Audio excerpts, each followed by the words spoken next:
Hello students, आज की class में हम रेस्ट्रिक्टिव और नॉन रेस्ट्रिक्टिव रिलेटिव क्लॉजेस के बारे में पढ़ेंगे। तो देखिए, जो रेस्ट्रिक्टिव और नॉन रेस्ट्रिक्टिव रिलेटिव क्लॉजेस हैं, इनको कुछ दूसरे नामों से भी जाना जाता है, तो वो भी हमें पता होना चाहिए। तो ये जो रेस्ट्रिक्टिव रिलेटिव क्लॉज है, इसको हम एसेंशियल रिलेटिव क्लॉज भी कहते हैं और डिफाइनिंग रिलेटिव क्लॉज भी कहते हैं। कहीं भी आपको अगर एसेंशियल रिलेटिव क्लॉज लिखा मिले या डिफाइनिंग रिलेटिव क्लॉज लिखा मिले, तो इट मीन्स ये रेस्ट्रिक्टिव रिलेटिव क्लॉज के ही नाम है। उसके अलावा नॉन रेस्ट्रिक्टिव रिलेटिव क्लॉज को हम नॉन एसेंशियल रिलेटिव क्लॉज भी कहते हैं और नॉन डिफाइनिंग रिलेटिव क्लॉज भी कहते हैं। तो अगर आपको कहीं ये दो नाम लिखे मिले कहीं भी, तो इट मीन्स ये नॉन रेस्ट्रिक्टिव रिलेटिव क्लॉज के ही नाम है। अब नेक्स्ट जो पॉइंट है जो हमें पता होना चाहिए कि रेस्ट्रिक्टिव रिलेटिव क्लॉज और नॉन रेस्ट्रिक्टिव रिलेटिव क्लॉज ये दोनों ही रिलेटिव क्लॉज होती हैं, ठीक है। और रिलेटिव क्लॉज हमेशा या तो रिलेटिव प्रोनाउन से शुरू होती हैं या रिलेटिव एडवर्ब से शुरू होती हैं। रिलेटिव प्रोनाउन जैसे कि विच, दैट, हु, हुज और होम, और रिलेटिव एडवर्ब जैसे कि वैन, वाई और वेयर। इनके बारे में ये जो रिलेटिव क्लॉजेस मैं बता रहा हूँ, वैन, वेयर, वाई, इनके बारे में हम लास्ट के कुछ वीडियोज़ में डिटेल से पढ़ चुके हैं। अगर आपने इनके बारे में नहीं पता है तो आप उन वीडियोज़ को देख सकते हैं, उनके बारे में पढ़ सकते हैं। आइए अब देखते हैं कि कब किसी रिलेटिव क्लॉज को हम रेस्ट्रिक्टिव रिलेटिव क्लॉज कहेंगे और कब किसी रिलेटिव क्लॉज को हम नॉन रेस्ट्रिक्टिव रिलेटिव क्लॉज कहेंगे। तो इसके लिए इस एग्जांपल को देखें। ये एग्जांपल है the boy who is sitting on the bench is my brother. अब ये कॉम्प्लेक्स सेंटेंस है। इसमें the boy is my brother ये यहाँ पे मेन क्लॉज है और who is sitting on the bench ये यहाँ पे सबऑर्डिनेट क्लॉज है, ठीक है। अब क्लॉज क्या होती है? क्लॉज एक शब्दों का समूह होता है जिसमें एक सब्जेक्ट होता है और एक प्रेडिकेट होता है, ठीक है। एक सब्जेक्ट होता है और प्रेडिकेट होता है। तो ऐसे शब्दों का समूह अगर किसी बड़े सेंटेंस का पार्ट होता है तो उसको हम क्लॉज कहते हैं। तो यहाँ पे दो क्लॉजेज हैं इस सेंटेंस में। The boy is my brother ये मेन क्लॉज है, मेन क्लॉज को हम प्रिंसिपल क्लॉज भी कह सकते हैं, और who is sitting on the bench ये यहाँ पे सबऑर्डिनेट क्लॉज है। तो यहाँ पर ये जो आप रेड कलर में जो शब्द देख रहे हैं, who is sitting on the bench, ये क्लॉज है। इसमें हु सब्जेक्ट है और is sitting on the bench इसका प्रेडिकेट है, तो ये क्लॉज है। अब ये जो क्लॉज है, ये who is sitting on the bench, ये एक डिस्क्रिप्शन है। अब डिस्क्रिप्शन किसका है? ये बॉय का, ठीक है। तो जब भी रिलेटिव क्लॉज कहीं पर यूज करते हैं हम, तो रिलेटिव क्लॉज किसी न किसी नाउन या नाउन फ्रेज का डिस्क्रिप्शन होती है। तो जब भी कोई क्लॉज अपने पहले आए एंटीसीडेंट जो कि कोई नाउन या नाउन फ्रेज होती है, उसको अगर डिस्क्राइब कर रहा हो तो वो वहाँ पे वो क्लॉज रिलेटिव क्लॉज होती है। तो यहाँ पे जो who is sitting on the bench है, ये इस द बॉय, ये जो नाउन फ्रेज है इसको डिस्क्राइब कर रही है, ठीक है। अब यहाँ पे हु रिलेटिव प्रोनाउन है जो कि यहाँ पे सब्जेक्ट का काम कर रहे हैं, और is sitting on the bench इस क्लॉज का प्रेडिकेट है।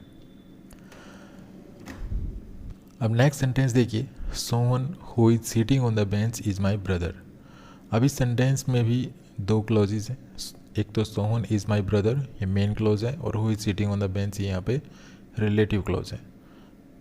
रिलेटिव क्लॉज भी कह सकते हैं, यहाँ पे सबऑर्डिनेट क्लॉज भी कह सकते हैं, ठीक है। तो यहाँ पे who is sitting on the bench ये जो इन्फॉर्मेशन है, ये इन्फॉर्मेशन एक क्लॉज है जो कि सोहन को डिस्क्राइब कर रही है, सोहन के लिए लिखी गई है, ये सोहन को रेफ़र कर रही है। जिस प्रकार से who is sitting on the bench इस सेंटेंस में बॉय को रेफ़र कर रही है ये क्लॉज, इसी प्रकार से ये जो क्लॉज है who is sitting on the bench ये किसके लिए यूज़ की गई है? सोहन के लिए। बेंच पे कौन बैठा है? सोहन। और इस क्लॉज में हु सब्जेक्ट हो गया और is sitting on the bench इसका प्रेडिकेट हो गया, ठीक है। हु यहाँ पर भी रिलेटिव प्रोनाउन है।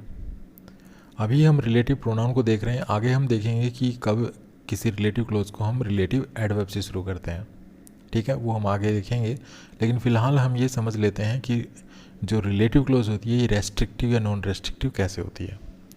तो अब इन दोनों सेंटेंसेस को हमने अच्छी तरह से एनालाइज कर लिया कि दोनों सेंटेंस कॉम्प्लेक्स सेंटेंस हैं और इसमें एक मेन क्लॉज है, एक सबऑर्डिनेट क्लॉज है। अब हमें ये फाइंड आउट करना है कि किस सेंटेंस में रेस्ट्रिक्टिव रिलेटिव क्लॉज है और किस सेंटेंस में नॉन रेस्ट्रिक्टिव रिलेटिव क्लॉज है। तो इस सेंटेंस को देखिए, सबसे पहले सेंटेंस को। अब हमें ये देखना है कि इस सेंटेंस में ये जो इन्फॉर्मेशन है क्या इसकी वैल्यू है, इसका महत्व है। अगर मैं इसको हटा दूं तो क्या इस सेंटेंस का मीनिंग वही है जो जो स्पीकर है वो कन्वे करना चाहता है, या इसको हटाने के बाद क्या लिसनर स्पीकर के मीनिंग को समझ पाएगा? ठीक है, ये सब चीज़ें हमें देखनी है। तो अगर मैं who is sitting on the bench को हटा दूं यहाँ से तो ये सेंटेंस बन जाएगा the boy is my brother. अब होता क्या है कि इस सेंटेंस का अगर मैं मीनिंग देखूं, the boy who is sitting on the bench is my brother, कि वो लड़का जो बेंच पे बैठा है वो मेरा भाई है। लेकिन इस सेंटेंस को अगर मैं ऐसे कहूँ, the boy is my brother, वो लड़का मेरा भाई है, ऐसे लग रहा है जैसे कि एक ग्रुप है और उस ग्रुप में कुछ लड़के खड़े हैं और स्पीकर उन लड़कों की तरफ इशारा करके कहता है वो लड़का मेरा भाई है। तो क्या लिसनर समझ पाएगा कि स्पीकर किस लड़के की बात कर रहा है? नहीं समझ पाएगा। तो यहाँ पे इस सेंटेंस के मीनिंग को कन्वे करने के लिए, इस सेंटेंस के मीनिंग को कंप्लीट करने के लिए, या हम ऐसा कह सकते हैं कि लिसनर स्पीकर की बात को अच्छी तरह से समझ जाए, इस चीज़ के लिए ये जो इन्फॉर्मेशन थी who is sitting on the bench, ये यहाँ पे ज़रूरी है। ठीक है ना? अगर हम इस इन्फॉर्मेशन को हटा देंगे और ऐसे लिख देंगे तो लिसनर ये नहीं समझ पाएगा कि स्पीकर किस लड़के की बात कर रहा है। तो इस तरह से ये जो इन्फॉर्मेशन है who is sitting on the bench, ये इस बॉय नाउन को डिफ़ाइन करने के लिए यूज़ की गई है, इसकी एक पहचान बताने के लिए यूज़ की गई है। अगर हम इसको हटा दें तो इस बॉय की क्या पहचान होगी हमें नहीं पता, कौन सा लड़का। ठीक है, तो ये यहाँ पे एक एसेंशियल इन्फॉर्मेशन है। ये जो द बॉय के बाद में जो who is sitting on the bench है, ये एक एसेंशियल इन्फॉर्मेशन है। तो हमने पहले पढ़ा था कि ये पहली बात तो ये रिलेटिव क्लोज है। दूसरी बात, ये जो रिलेटिव क्लोज जो जिस इन्फॉर्मेशन को इस सेंटेंस में दे रही है, या जो इन्फॉर्मेशन हमें बॉय के बारे में, या हम कह सकते हैं इसके एंटीसीडेंट के बारे में दे रही है, ये जो इन्फॉर्मेशन है एसेंशियल इन्फॉर्मेशन है। तो इस क्लोज को हम यहाँ पे कहेंगे रेस्ट्रिक्टिव रिलेटिव क्लोज। इस क्लोज को हम सेंटेंस से ड्रॉप नहीं कर सकते। अगर हम इस क्लोज को या इस इन्फॉर्मेशन को सेंटेंस से हटाएंगे तो सेंटेंस के मीनिंग पर प्रभाव पड़ेगा, सेंटेंस का मीनिंग कंप्लीट नहीं होगा, लिसनर नहीं समझ पाएगा कि स्पीकर किस बॉय की बात कर रहा है। दूसरा, अगर हम ये सेकंड सेंटेंस लें और इसमें से अगर हम who is sitting on the bench को हटा दें तो हम देखते हैं कि इस पर क्या प्रभाव पड़ता है। क्या सेंटेंस का मीनिंग फिर भी सही रहता है, सेंटेंस समझने लायक बचता है? तो अगर हम इसको हटा दें, इस सेंटेंस में से who is sitting on the bench को हटा दें तो हमारा सेंटेंस बन जाएगा सोहन इज़ माई ब्रदर। अब हम देख पा रहे हैं कि चाहे हम ये सेंटेंस कह लें कि Sohan who is sitting on the bench is my brother, ठीक है ना, अगर लिसनर, मान लीजिए ये कुछ स्टूडेंट्स हैं, कुछ स्टूडेंट्स का ग्रुप है कोई भी, और उसमें कुछ स्टूडेंट्स खड़े हैं, ठीक है, और उन स्टूडेंट्स की तरफ इशारा करके स्पीकर कहता है कि भाई सोहन इज़ माई ब्रदर, ये उस ग्रुप में सोहन मेरा भाई है। तो लिसनर आराम से समझ जाएगा कि भाई ये ग्रुप है और इस ग्रुप में सोहन नाम का लड़का स्पीकर का भाई है। तो यहाँ पे स्पीकर को सोहन के बारे में बताने के लिए इस इन्फॉर्मेशन की ज़्यादा ज़रूरत नहीं है। ठीक है ना, इस इन्फॉर्मेशन के बगैर भी ये सेंटेंस कंप्लीट है। इसके मीनिंग में कोई भी जो है अस्पष्टता नहीं है, ये बिल्कुल मीनिंगफुल सेंटेंस बचता है। तो यहाँ पे हम देख रहे हैं कि अगर हम इस इन्फॉर्मेशन को हटा भी दें, who is sitting on the bench को हटा भी दें मान लीजिए, और इस सेंटेंस को कुछ ऐसा कर दें सोहन इज़ माई ब्रदर, तो भी सेंटेंस सही है, कोई कन्फ्यूजन नहीं है। तो यहाँ पे ये जो क्लोज है who is sitting on the bench, ये यहाँ पे नॉन एसेंशियल रिलेटिव क्लोज है। ठीक है, नॉन एसेंशियल या हम कह सकते हैं नॉन रेस्ट्रिक्टिव रिलेटिव क्लोज है। तो आई होप आप समझ गए होंगे कि एसेंशियल या रेस्ट्रिक्टिव या नॉन रेस्ट्रिक्टिव क्लोजेस क्या होती हैं। तो हमेशा याद रखिए कि like relative pronouns, relative adverbs can introduce A restrictive close also called a defining clause or a non-restrictive clause also known as non-defining clause।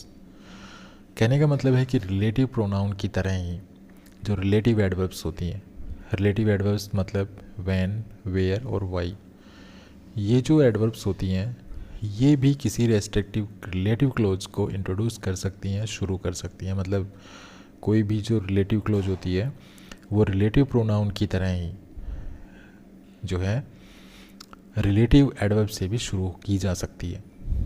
ठीक है, तो चाहे रेस्ट्रिक्टिव क्लोज हो चाहे नॉन रेस्ट्रिक्टिव क्लोज हो, इन दोनों प्रकार की ही क्लोजेस को हम रिलेटिव प्रोनाउन से भी शुरू कर सकते हैं और रिलेटिव एडवर्ब से भी शुरू कर सकते हैं।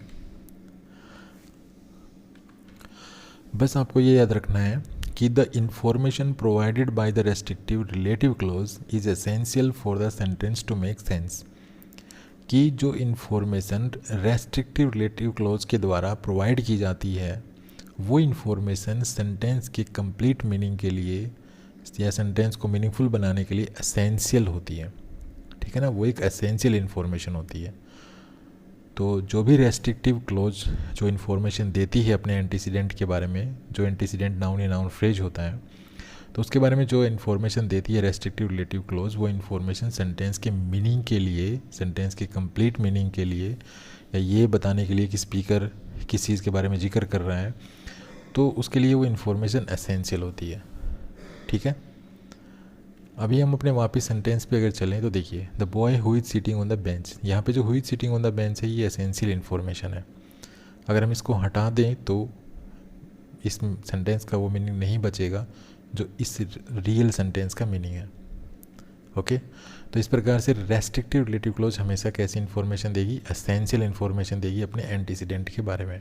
दूसरा, जो रेस्ट्रिक्टिव रिलेटिव क्लोज होती है वो must not be set apart from the rest of the sentence by commas. कि जो रेस्ट्रिक्टिव रिलेटिव क्लोज होती है उसको बाकी को जो सेंटेंस होता है उससे हम कोमा के द्वारा सेपरेट नहीं करते हैं। अभी अपने उन दोनों सेंटेंसेस भी एक बार फिर से चलते हैं। तो यहाँ इन सेंटेंसेस को देखिए, यहाँ पे ये रेस्ट्रिक्टिव क्लोज थी। ठीक है, ये रेस्ट्रिक्टिव क्लोज थी, तो यहाँ पे कोई भी कोमा से इसको सेपरेट नहीं किया गया इसके बाकी सेंटेंस से। ठीक है ना, देखिए कहीं भी कोमा नहीं है। लेकिन यहाँ पे ये नॉन रेस्ट्रिक्टिव रिलेटिव क्लोज थी, यहाँ पे इसको बाकी सेंटेंस कोमा से सेपरेट किया गया है। यहाँ भी कोमा है, देख पा रहे हैं आप, यहाँ भी कोमा है और यहाँ पर भी कोमा है। तो कोमा से जो है इसको बाकी सेंटेंस से सेपरेट किया गया है। तो ये चीज़ आपको हमेशा ध्यान रखनी है कि रेस्ट्रिक्टिव रिलेटिव क्लोज को बाकी सेंटेंस से कोमा के द्वारा सेपरेट नहीं किया जाता है और नॉन रेस्ट्रिक्टिव क्लोज को बाकी सेंटेंस से कोमा के द्वारा सेपरेट किया जाता है। ठीक है, चलिए एक और एग्जांपल लेते हैं। The house where I was born is very special place. यहाँ पे सेंटेंस में दो क्लोजेस हैं, एक तो the house is a very special place, ठीक है, और दूसरी क्लोज क्या है, वेयर आई वॉज बोर्न। तो वेयर आई वॉज बोर्न ये जो क्लोज है, यहाँ पे किससे शुरू हो रही है, वेयर से। तो वेयर क्या है, एक रिलेटिव एडवर्ब है। तो यहाँ पे ये जो क्लोज है ये एक रिलेटिव क्लोज है। सबसे पहले तो हमें ये पता होना चाहिए कि कैसी क्लोज है, रिलेटिव क्लोज है। अब कैसे है रिलेटिव क्लोज, क्योंकि ये अपने पहले आए एंटीसीडेंट जो कि एक नाउन फ्रेज है उसके बारे में इंफॉर्मेशन दे रही है। ठीक है, पहली बात तो ये क्लोज है। कैसे है क्लोज, क्योंकि ये एक ऐसे शब्दों का समूह है जिसमें एक सब्जेक्ट और प्रेडिकेट है। तो सब्जेक्ट हो गया आई, वाज बोर्न हो गया प्रेडिकेट। ठीक है, तो ये एक ऐसे शब्दों का समूह है जो एक क्लोज है। दूसरा, ये जो क्लोज है ये अपने पहले आए एंटीसीडेंट जो कि नाउन या नाउन फ्रेज होता है उसके बारे में एक्स्ट्रा जो है इन्फॉर्मेशन दे रही है। अब हमें ये देखनी है कि इन्फॉर्मेशन एसेंशियल है या नॉन एसेंशियल है। अब एसेंशियल है तो ये इट मीन्स ये एसेंशियल है तो इसका मतलब ये रेस्ट्रिक्टिव रिलेटिव क्लोज है, और अगर नॉन एसेंशियल है तो ये नॉन रेस्ट्रिक्टिव रिलेटिव क्लोज है। तो इसके लिए हम क्या करेंगे, इस इन्फॉर्मेशन को हटा के देख लेते हैं। हटा के देखेंगे तो हमारा सेंटेंस बन जाएगा the house is a very special one. तो हम देख रहे हैं कि यहाँ पर जब हमने वेयर आई वाज बोर्न को हटा दिया है तो ये सेंटेंस कुछ ऐसा दिखेगा, the house is a very special one. लेकिन यहाँ पर स्पीकर ये कहना चाह रहा है कि वो घर जिसमें मैं पैदा हुआ था वो बहुत ही स्पेशल प्लेस है। ठीक है, लेकिन इस सेंटेंस में क्या हुआ कि अगर इस सेंटेंस को हम लें तो इस सेंटेंस में ये नहीं बताया जा रहा कि किस घर की बात हो रही है। The house is a very special place, वो घर बहुत स्पेशल प्लेस है। अब अगर स्पीकर ये कहेगा वो घर बहुत स्पेशल प्लेस है तो लिसनर नहीं समझ पाएगा कि स्पीकर किस घर की बात कर रहा है। तो इस सेंटेंस में ये जो इन्फॉर्मेशन थी, ध्यान रखना है आपको, ये जो इन्फॉर्मेशन है ये एक रिलेटिव क्लोज है और ये रिलेटिव क्लोज रिलेटिव एडवर्ब से शुरू हो रही है। ठीक है ना, वेयर एक रिलेटिव एडवर्ब होती है, इसमें वेयर एक रिलेटिव एडवर्ब है, ये इस रिलेटिव क्लोज का सब्जेक्ट है आई, और वाज बोर्न इसका प्रेडिकेट है। ठीक है, तो यहाँ पर ये इन्फॉर्मेशन इस सेंटेंस के मीनिंग के लिए बहुत ही ज़रूरी है, एसेंशियल इन्फॉर्मेशन है ये। अब एसेंशियल इन्फॉर्मेशन है तो ये जो वेयर आई वाज बोर्न है ये एक रेस्ट्रिक्टिव रिलेटिव क्लॉज है जो एडवर्ब से शुरू हो रही है। ठीक है, चलिए नेक्स्ट सेंटेंस लेते हैं। नेक्स्ट सेंटेंस है I will always remember the river where we learn to swim.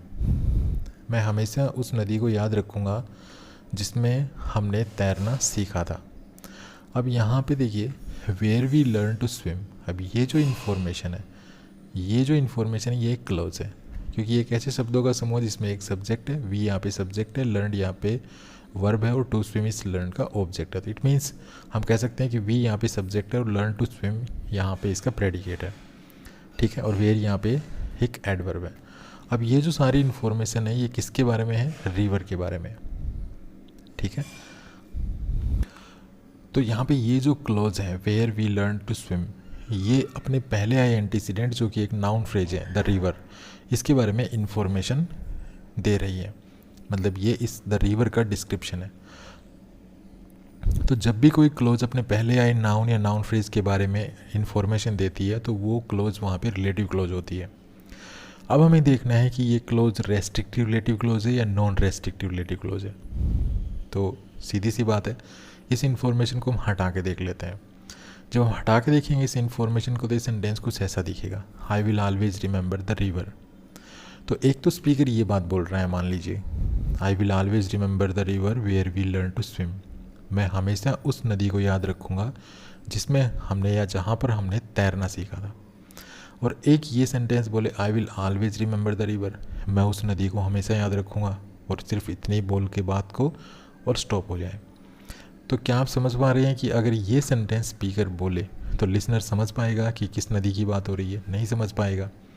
तो यहाँ पर लिसनर यहाँ ये नहीं समझ पा रहा इस सेंटेंस के द्वारा कि किस नदी की बात हो रही है। लेकिन अगर इस सेंटेंस को हम बोलें, ठीक है ना, इस सेंटेंस को अगर हम यूज़ करें तो यहाँ पर ये रिलेटिव क्लॉज लिख रखी है जो कि रिवर को जो है डिस्क्राइब कर रही है।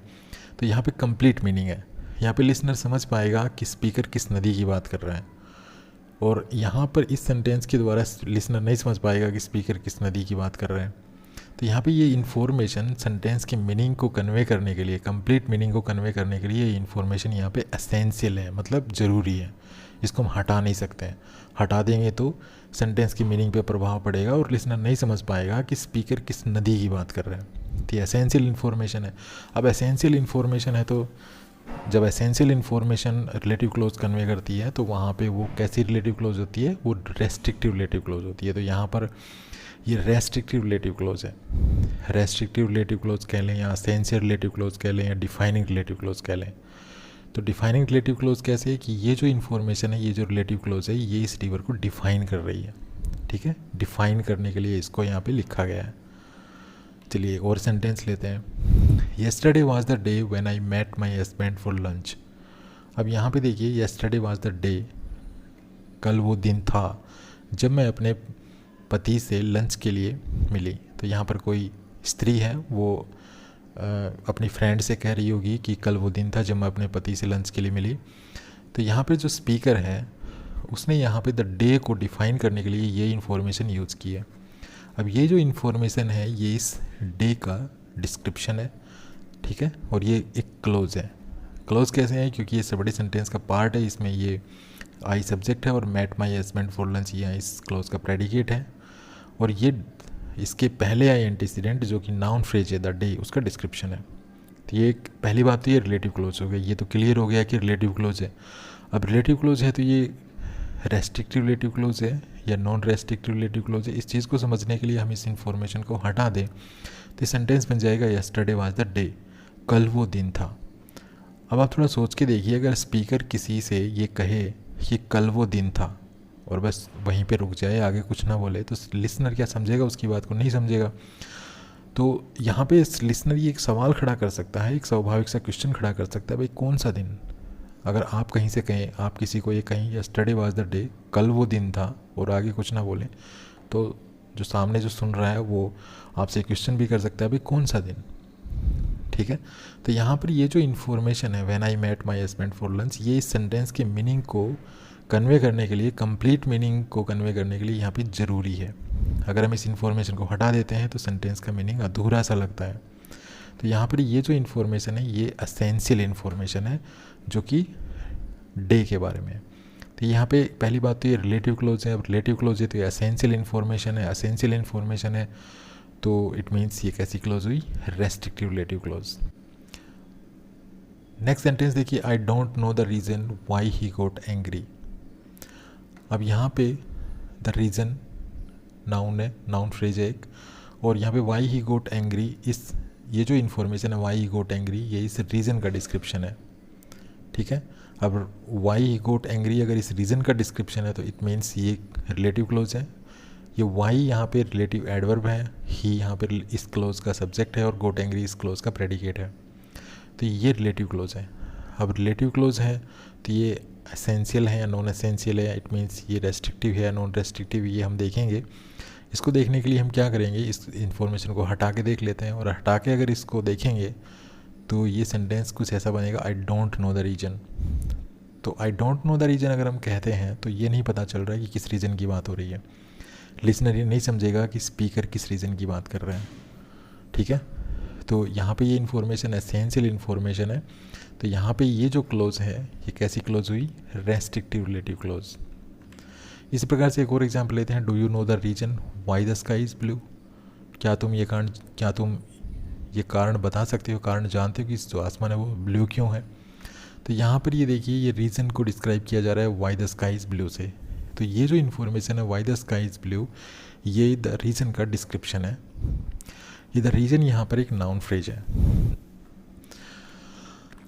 तो ये एक एसेंशियल या रेस्ट्रिक्टिव रिलेटिव क्लोज है या नॉन रेस्ट्रिक्टिव रिलेटिव क्लोज है। इस चीज़ को समझने के लिए फिर से एक बार इसको हम ड्रॉप करके देख लेते हैं। तो अगर हम Y the sky is blue ये जो इन्फॉर्मेशन है, ठीक है ना, ये जो इन्फॉर्मेशन है इसको अगर हम हटा दें तो ये सेंटेंस कुछ ऐसा बनेगा, do you know the reason, क्या तुम वो कारण जानते हो। तो यहाँ पे भी लिसनर ये नहीं समझ पा रहा कि किस रीज़न की बात हो रही है, ठीक है। तो यहाँ पर Y the sky is blue ये इन्फॉर्मेशन यहाँ पे एसेंशियल इन्फॉर्मेशन है। सेंटेंस के मीनिंग को कंप्लीट करने के लिए इस इन्फॉर्मेशन की ज़रूरत है, इसको हम हटा नहीं सकते हैं। तो इस प्रकार से यहाँ पर ये जो Y the sky is blue और यहाँ पे वाई ही गोट एंग्री ये दोनों एसेंशियल इन्फॉर्मेशन हैं, इनको हम यहाँ से नहीं हटा पाएंगे। इसीलिए ये जो क्लोजेज हैं, पहली बात तो ये क्लोजेज हैं, ठीक है, ये क्लोज है, ये भी क्लोज है, ये भी क्लोज है। ये क्लोज कैसे है, क्योंकि ये अपने पहले आए एंटीसीडेंट जो कि नाउन फ्रेज है उसका डिस्क्रिप्शन है। यहाँ पर ये जो क्लोज है ये अपने पहले आए नाउन फ्रेज द रीजन का डिस्क्रिप्शन है। तो पहली बात तो ये रिलेटिव क्लोजेज हैं। अब रिलेटिव क्लोजेज हैं तो ये हमने देख लिया कि एसेंशियल है कि नॉन एसेंशियल है, मतलब इस सेंटेंस की मीनिंग के लिए ज़रूरी है या नहीं है। तो ज़रूरी है ये, अगर हम इन इन्फॉर्मेशंस को हटा देते हैं तो सेंटेंस की मीनिंग पे प्रभाव पड़ता है। तो ये एसेंशियल है, सेंटेंस की मीनिंग के लिए ज़रूरी है। तो ज़रूरी है तो यहाँ पर हम क्या कहेंगे कि ये कैसी क्लोजेज हैं, रेस्ट्रिक्टिव रिलेटिव क्लोजेज हैं। तो अभी तक हमने रेस्ट्रिक्टिव रिलेटिव क्लोजेज के एग्जांपल्स देखे। आइए अब देखते हैं नॉन रेस्ट्रिक्टिव क्लोजेज क्या होती हैं। तो नॉन रेस्ट्रिक्टिव रिलेटिव क्लोजेज को पढ़ने से पहले हम इसके बारे में कुछ इंपॉर्टेंट पॉइंट्स देख लेते हैं। तो the information provided by the non restrictive relative clauses is not essential for the sentence to make sense.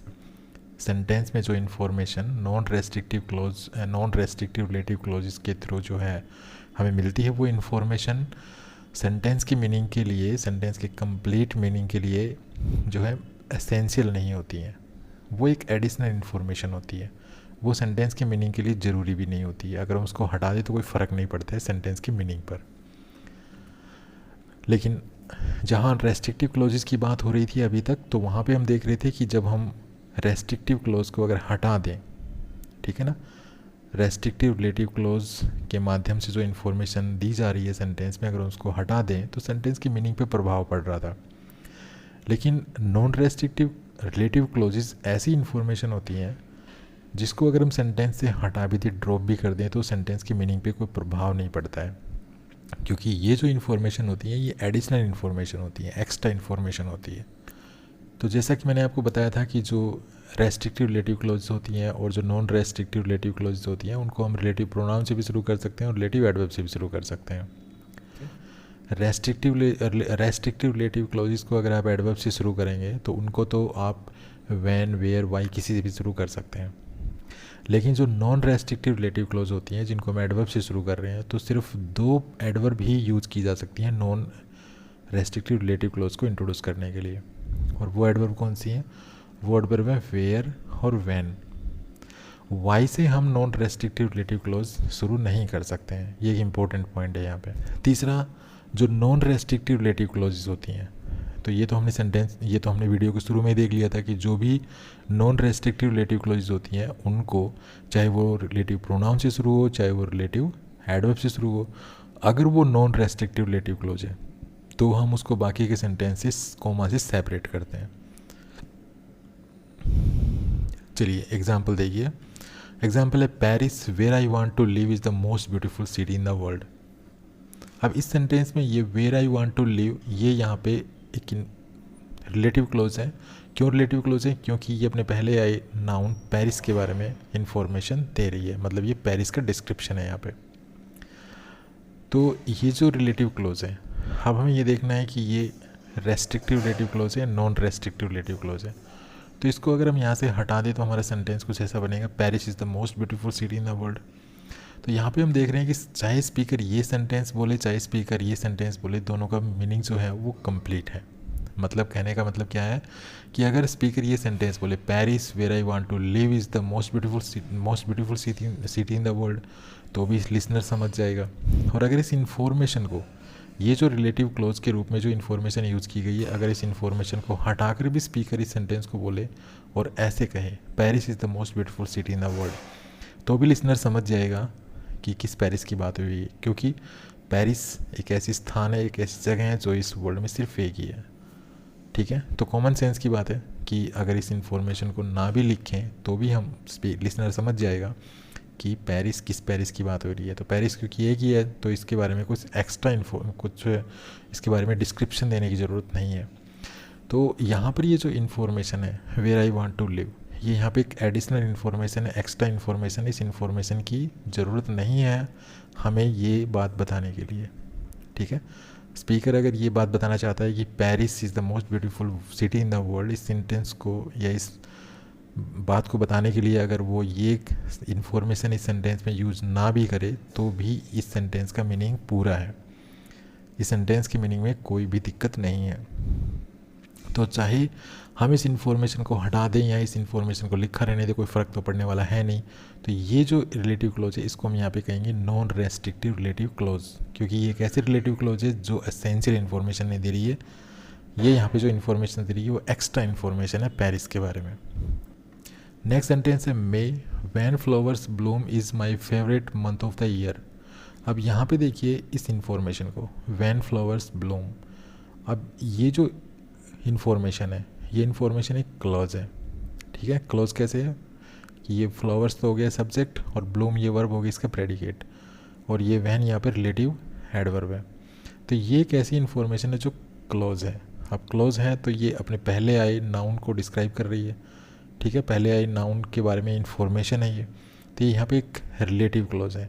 अब रिलेटिव क्लोज है तो ये कैसे रिलेटिव क्लोज है, रेस्ट्रिक्टिव रिलेटिव क्लोज है, नॉन रेस्ट्रिक्टिव रिलेटिव क्लोज है। तो इसको देखने के लिए हमें क्या करना है, इस इन्फॉर्मेशन को हटा करके देखना है। इसको अगर हटा दें और हटाने के बाद भी सेंटेंस का मीनिंग सही निकले, कोई दिक्कत ना हो, तो इट मीन्स ये इन्फॉर्मेशन यहाँ पे एसेंशियल नहीं है, ये यहाँ पे एक्स्ट्रा इन्फॉर्मेशन है और इसकी कोई ज़रूरत नहीं है इस सेंटेंस में। तो ऐसी स्थिति में इसको हम क्या कहेंगे, नॉन रेस्ट्रिक्टिव रिलेटिव क्लोज। तो अगर हम इसको हटा भी दें तो सेंटेंस हमारा बन जाएगा May is my favourite month of the year. तो यहाँ पे अगर हम इस इन्फॉर्मेशन को हटा भी दें तो ये सेंटेंस मीनिंगफुल है, लिसनर आराम से समझ सकता है कि स्पीकर किसकी बात कर रहा है। तो स्पीकर जो कहना चाह रहा है लिसनर वो इजीली समझ पा रहा है इस इन्फॉर्मेशन के बगैर भी। तो यहाँ पे जो इन्फॉर्मेशन है ये एसेंशियल इन्फॉर्मेशन नहीं है, यहाँ पे एक्स्ट्रा इन्फॉर्मेशन है। तो ये क्लोज यहाँ पे कैसी क्लोज हुई, नॉन रेस्ट्रिक्टिव रिलेटिव क्लोज या नॉन डिफाइनिंग रिलेटिव क्लोज। और इस क्लोज को जब कोई क्लोज सेंटेंस में होती है और वो नॉन रेस्ट्रिक्टिव होती है, नॉन डिफाइनिंग होती है, तो उसको हम बाकी के सेंटेंस से कोमा से सेपरेट करते हैं। तो यहाँ पे आप देख पा रहे हैं इसको कोमा से सेपरेट किया गया है। ठीक है, तो thanks for watching this video, happy learning, bye bye.